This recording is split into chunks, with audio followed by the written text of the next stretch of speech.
जय श्रीमन नारायण। ए पर जे टिप्पणी हम करे जा रहल बा रामानुजदास श्रीमान गट्टू वेणुगोपाल स्वामी जी के द्वारा दिहल गयल बा।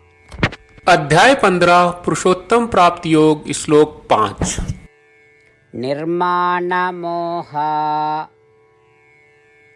जितसंग दोषाः अध्यात्म नित्या विनिवृत्त कामाः द्वन्द्वैर्विमुक्ताः सुख दुःख संज्ञैः गच्छन्त्यमूढाः पदमव्ययं तत्। ओम। गीताचार्य श्री कृष्ण परमात्मा अर्जुन समेत हमनी सबके पुरुषोत्तम प्राप्ति योग सिखा रहल बानी। परमात्मा कहत बाड़न, हे अर्जुन, हमरा शरण में आके शरीर के आत्मा के भ्रम धीरे धीरे दूर हो जाला और व्यक्ति के ये बात के एहसास हो जाला कि शरीर आत्मा से अलग बा। ई ज्ञान के कारण शरीर से जुड़ल क्षणभंगुर सुख में रुचि खत्म हो जाला। तब शाश्वत आत्मा और आत्मा के प्राप्ति के इच्छा पैदा हो जाला। जब आत्मदर्शन आ आत्म साक्षात्कार में रुचि होला ता आत्मा के अलावा बाकी सब इच्छा के नाश हो जाला।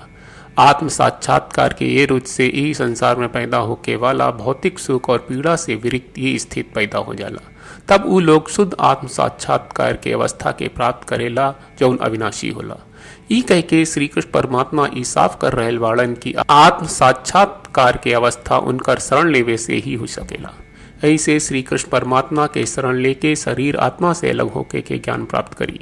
ऐसे आत्मज्ञान के प्राप्त करी, आत्मा के दर्शन में रुचि बढ़ाई, आत्मा के अलावा अन्य चीजन के इच्छा के नाश करी और शरीर के सुख के भोग करी और दुख से मुक्त होके के अवस्था प्राप्त करी। अविनाशी शुद्ध आत्म साक्षात्कार के अवस्था प्राप्त करे के लक्ष्य राखल जाए। ई सब करत घड़ी हमनी के श्रीमन नारायण के प्राप्त के अपन जीवन के उद्देश्य बनाई। खाली श्रीमन नारायण के शरण लेके श्री कृष्ण परमात्मा के वचन के श्लोक के रूप में जैसन बा वैसने दोहरावे की कोशिश करी जा। निर्माण मोहा जित संग दोषा अध्यात्म नित्या विनिवृत्त कामाः द्वन्द्वैर्विमुक्ताः सुख दुःख संज्ञैः गच्छन्त्यमूढाः पदमव्ययं तत्। श्रीमद् भगवत गीता का पूरा सार श्री कृष्ण परमात्मा ने अध्याय 18वें के श्लोक 65 से 70 में 8 काम करे खातिर देले बाड़े। श्री कृष्ण कहले, हम ओ लोगन से प्रेम करनी जो लोग इन 8 बातन के मान तारे। हम ओ भक्तन के हर तरह से रक्षा करब। श्री कृष्ण परमात्मा के द्वारा बोलल गईल संपूर्ण भगवत गीता सुनला के बाद अर्जुन कहले, करिष्ये वचनम त्वा, जेके मतलब बा, कृष्ण मैं वही करब जौन आप कही। यही कारण बा श्री कृष्ण अर्जुन के हर तरह के सफलता आ विजय प्रदान करेले। आई परमात्मा के आपन व्रत देई कि हमनी के ये 8 गौ कर्म के पालन करी जा। ई वचन परमात्मा के देवे से बड़न कौनो पूजा तपस्या यज्ञ नहीं। हम 8 प्रण कहब जौन हमनी के करे के चाहिए। आप सब कृपया इन्हन के आपन दिमाग और दिल में सोची। श्री कृष्ण के आपन वचन देवे के ई तरीका में हमनी सबकी कल्पना करे के चाहिए कि श्री कृष्ण का चेहरा खुशी से चमकत बा और खुशी के एहसास करत बा। जय श्रीमन नारायण। यहाँ हमनी के 8 वादा बा। हमनी के पहला वादा, हे श्रीमन नारायण, आपका निर्देश के मुताबिक हम हमेशा तोहार ध्यान करब और तोहार बारे में सोचब। हमनी के दूसर वादा, हे श्रीमन नारायण, आपका सलाह का अनुसार हम हमेशा आपका भक्त रहब। हमनी के तीसर वादा, हे श्रीमन नारायण, हम आपन सब काम तोहरा सेवा के रूप में और तोहरा संतुष्टि खातिर करब। हमनी के चौथा वादा, हे श्रीमन नारायण, जैस की आप माने के कहले रहलू, हमरा बहुत विश्वास बा कि हम आपके होई और हम हमेशा आपन दोनों हाथ जोड़ के आपके नमस्कार करब और आपकी पूजा करब। हमनी के पांचवा वादा, हे श्रीमन नारायण, हमरा के तोरा बात माम एकम शरणम ब्रज 1866 याद कहले, जहाँ आप हमरा के आपन का अर्पित करे का कहा। श्रीमन नारायण, मैं हमेशा तोहरे शरण में रहब।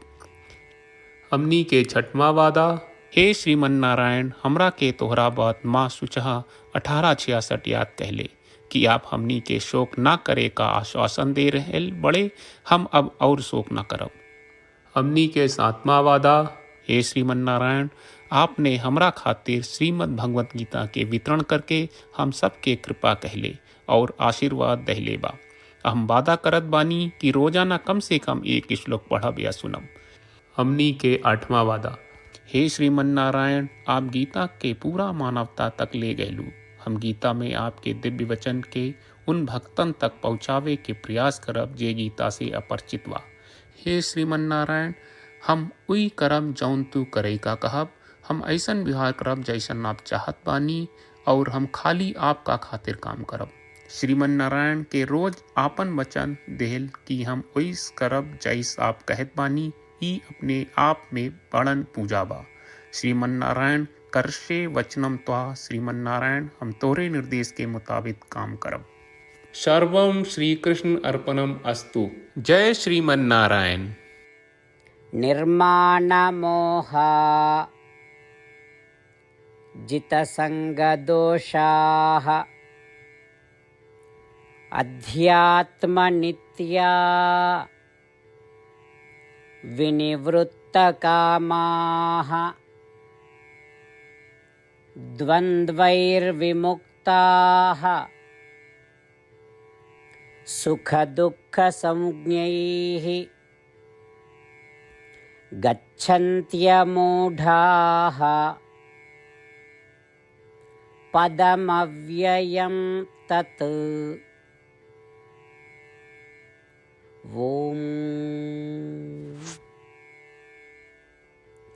निर्माणमोहाजितसंगदोषा अध्यात्मनित्या विनिवृत्तकामाः द्वन्द्वैर्विमुक्ताः सुखदुःखसंज्ञैः गच्छन्त्यमूढाः पदमव्ययं तत्।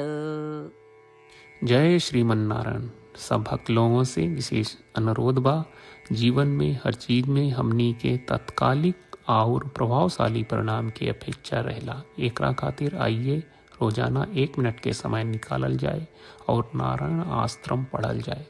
नारायण आश्रम प्राप्त करे खातिर नारायण आश्रम वेबसाइट पर जाई जो www.narayanashram.org है और पंजीकरण में आपन नाम और ईमेल दर्ज करी। आपके द्वारा प्रदान कईल गई ईमेल पर आपका एक नारायण आश्रम PDF प्राप्त हुई।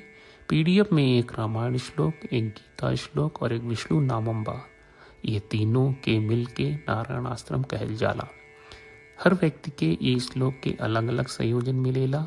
जब हर कोई 24,000 भक्तन के साथ रोजाना आपन नारायण आश्रम पढ़त आ सुनत बा ता हर दिन संपूर्ण रामायण का 1 दौर, श्रीमद् भगवत गीता पारायण के 33 दौर और श्री विष्णु सहस्त्रनाम स्तोत्र पारायण के 24 दौर प्रतिदिन पूरा होएला। ई एक बहुत ही उल्लेखनीय और विलक्षण परिणाम बा जौन हर एक दिन ऐस करे से निकलेला।